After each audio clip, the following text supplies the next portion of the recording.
Well, good morning. Today is Friday, August 24th. Look at no car. It's over there across the street in front of my neighbor's house. I can't park in the driveway now for 7 days till the cement has time to set. So Jim's got to park out in front too. Oh well, the price you got to pay to get your cement done. I have to go to Kroger's, not Culver's. I guess somebody thinks I said Culver's. No, Kroger's. Jim's making some kind of venison chili because he's got his hunting club is doing something tomorrow, so he's bringing some venison chili. So I have to go get the ingredients for him. I have to get some berries anyhow. I've ran out of berries. That can't be. I can't not have my berries. And Josh's last baseball game is tonight, and then his soccer starts next week. And then what else do I have to do? Okay, found my book.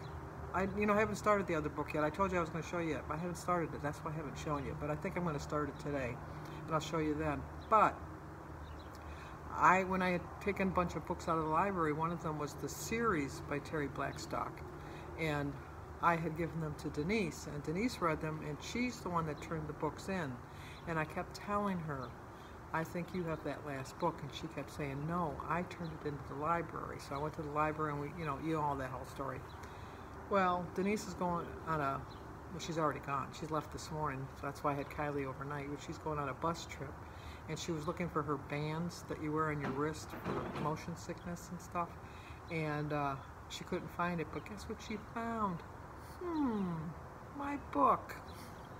I knew it. I knew she had it. But anyway, so she's going to turn that back into the library. It wasn't actually due because they extended it while they were looking for it, so I won't have to pay any fees on it at least. But that's good to know, because I know I didn't have it. It was just driving me crazy. I went through all of my books. I probably have, I bet I have about 100 books. I got books everywhere. I had a bookshelf in my TV room. I got a bookshelf in my guest room. I got a stack of books beside my bed. I got a couple books beside my chair in the living room. I got 2 books in the TV room sitting by along with the bookcase books. I have books stacked on the dryer in the laundry room. I'm not a hoarder. Of course, it sounds like it, doesn't it? No, I'm not. I'm not a hoarder. I just get in different moods for different types of reading. So and a lot of times I'll just go to the library and get another book because I don't buy historical books. These other books I've gotten as gifts and things like that. And a lot of them I've read, but I just know I want to read them again because I'm one of those nuts that reads things again. And if it's a good book, a lot of times if you wait a couple years and read it again, you see it in a whole new perspective. Like when you watch a movie more than once, you see stuff that you missed the first time around. I'm pretty observant though on movies.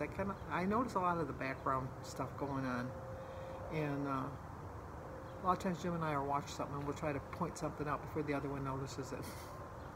We love to look for bloopers because in filmmaking there's a thing called continuation, where when they're filming it, because they do the different takes at all different angles and different times, that they want to make sure that the flow is right, like their hair is the same way or they're wearing the hat the same way.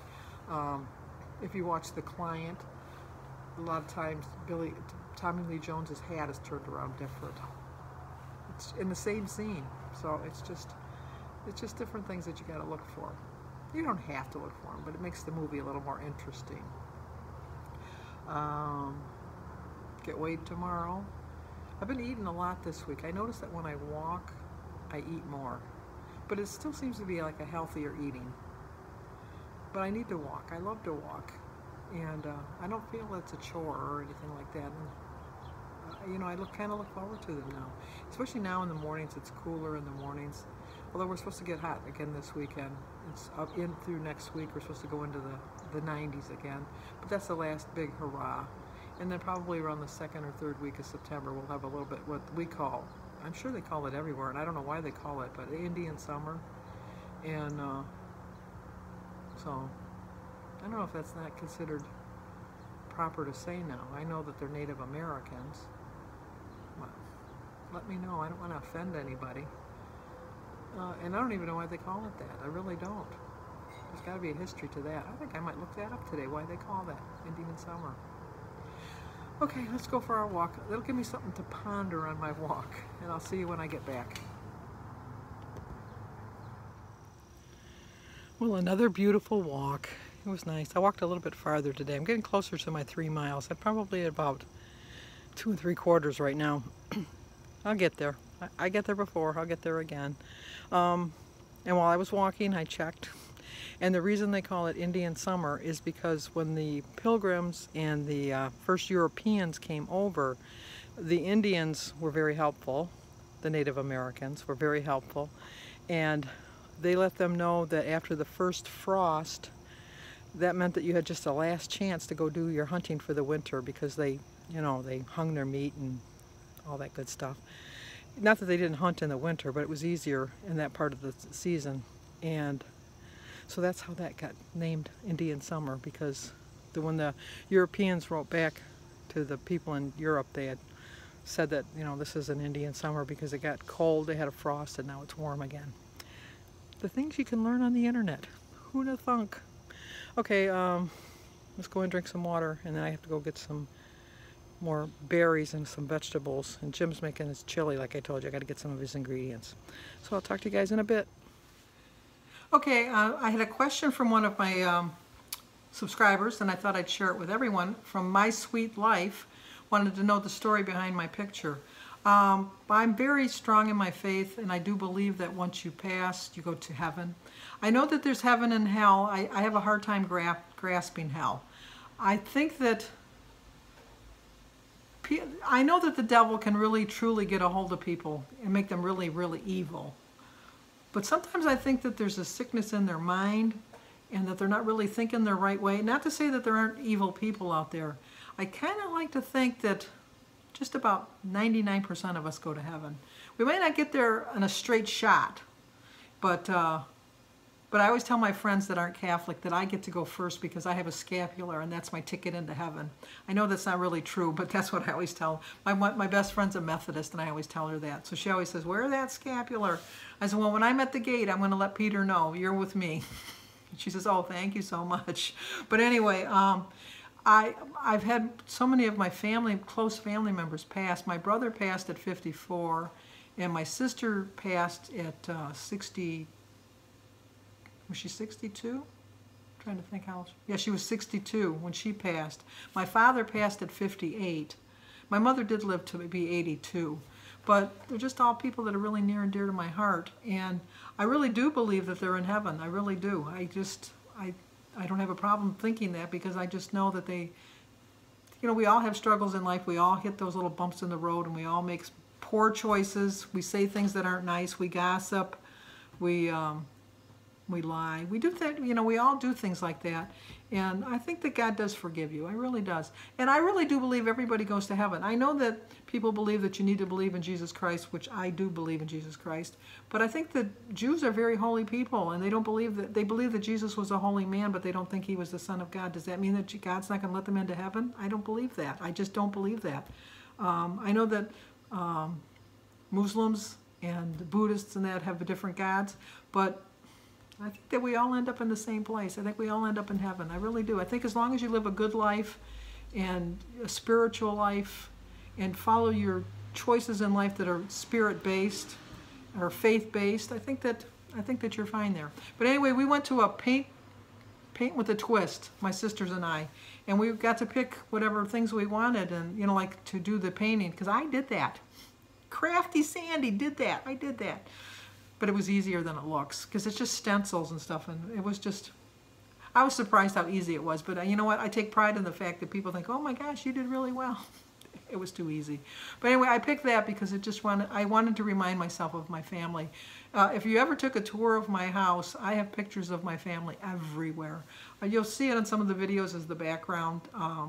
Jim's got a table that's just strictly his family. I have a table that's just the grandkids and then the walls, and, you know, like, I know that the one picture that I have on the wall is my son with his first wife.